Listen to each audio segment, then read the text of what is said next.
So if you've come to check out this video, you're probably thinking about adopting, and you know there's tax credits available for adopting, such as the adoption tax credit or the exclusion benefit. But what is it? How does it work? And how can it save you money? What's up, guys? My name is Mike. This is Chipper. Oh yeah! Welcome to Money in Life TV. This is the channel you come to improve your financial position, your career, and your life. Today, I'm super excited, guys, to have a very special guest with me on the show. This is my very good friend, Sarah. She's like a sister to me. Sarah, say hi to YouTube. Hi, YouTube. Thank you for having me today. Sis, thank you so much for coming on the show today. So today's video is gonna be about adoption tax credits, how they work. We're gonna do a brief overview of how all of this works together to save you the most money possible on your tax return. And this is only gonna be part one. We're gonna break this into a couple parts. There's a lot of rules and things you need to know before adopting. So if I break it into a few chunks, you'll be able to digest the information so much better. All right, with that being said, are you guys ready? Sarah, are you ready to do this? Yes, let's do this. All right, let's go.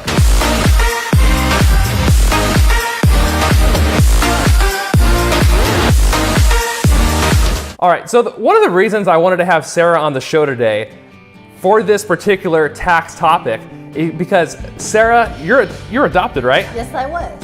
And is it true that you also have two adopted sisters? Yes, I do. One from India, like me, and the other one from South Korea. That is awesome. So that's why I thought it'd be so cool to have her on the show. Now, as you guys probably know, if you've ever gone through an adoption process or you're thinking about adopting, it can be a wonderful, wonderful experience to be looking to add somebody to your family.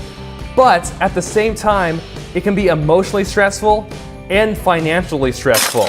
I can't help you with the emotional stress part, but we can help you with the financial stress part. And so that's what we're gonna cover today. So the way this is gonna work is Sarah's gonna ask me some of the most common adoption tax credit questions out there, and then I'm gonna do my best to answer them and hopefully not mess them up too bad. So Sarah, you've probably heard of the adoption tax credit, but have you heard of the exclusion benefit? No, I haven't. Most people have heard of the adoption tax credit, but the exclusion benefit is kind of a weird one, which we're gonna talk about here in just a little bit. So Sarah, what's the first question you have for us today? Does it matter how old the kid you're adopting is? So actually, age really does matter, especially if you're trying to take the adoption tax credit and save money on this. Because if the child is over 18, you're gonna run into some issues. So if you're in the process of adopting a child, and let's say they're only 15 or 16, no problem.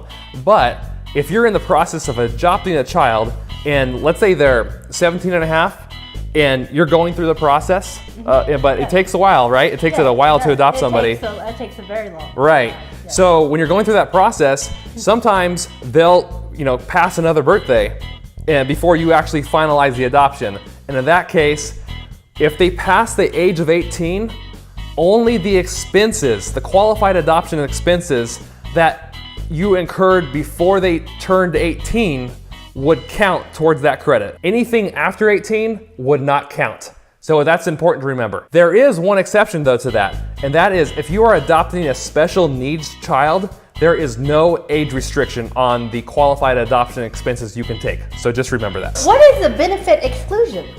Is if you work somewhere where your employer will help you pay for qualified adoption expenses and help you pay for to go through the process of adopting a child, that's actually what the benefit exclusion is. Something that your employer will provide to you, and it's called a benefit exclusion is because you get the benefit of all of that money, but it's not taxable to you, which is super sweet. So Mike, can you take both the adoption tax credit and the benefit exclusion? Actually, you can. I first didn't think you could, but you actually can, which is awesome. Oh, that's great. Yeah, so there's a lot of money you can get from using both of these. How much is adoption credit worth? Okay, so the adoption tax credit itself is worth roughly $13,500. So let's say that you are about to file your tax return and you owe $13,500 on your tax return. If you can use this adoption tax credit, it will take your tax owed from $13,500 all the way to zero. And what else is cool is for the exclusion benefit, you get the exact same amount. If you add them together, it's almost like you're getting close to a $27,000 tax benefit if you think of it that way. Wow.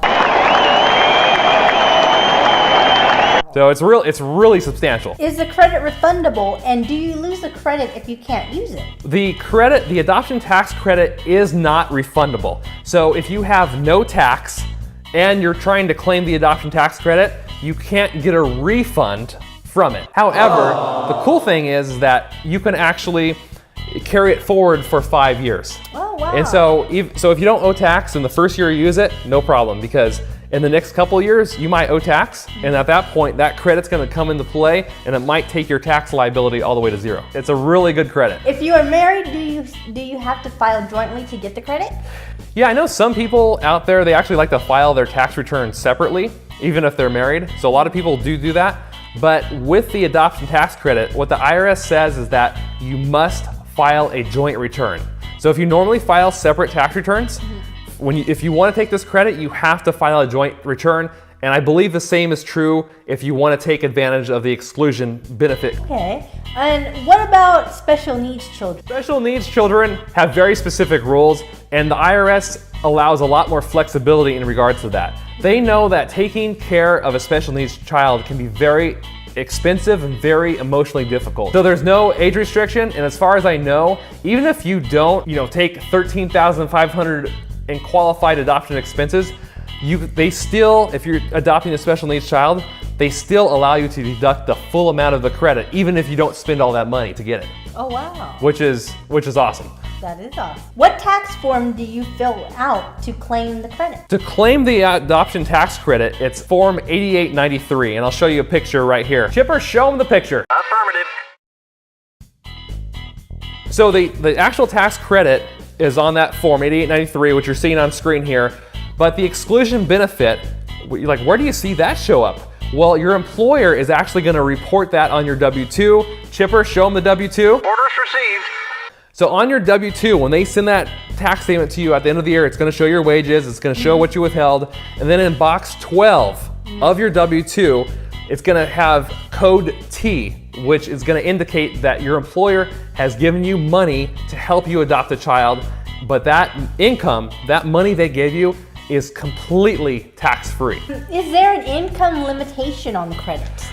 So basically, you're asking can a person be too rich to get the credit? Is that basically what you're asking? I'm asking that. Yeah. Okay, so there is.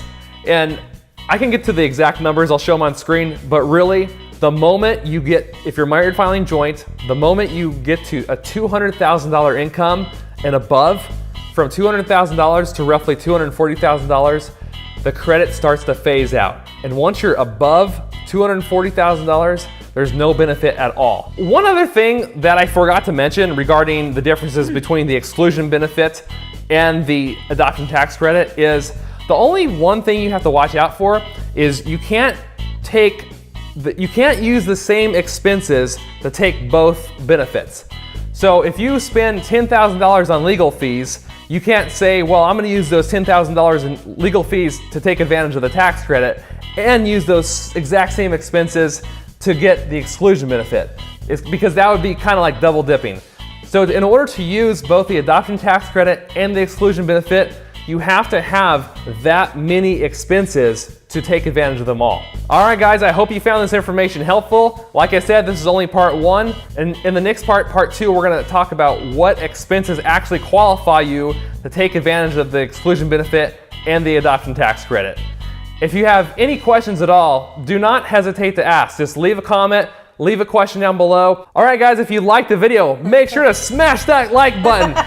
If you're new to our channel, highly consider subscribing because we make new videos every single week that are gonna help you learn finances, investing, taxes, and things that are gonna help you not only in your career, but your everyday life.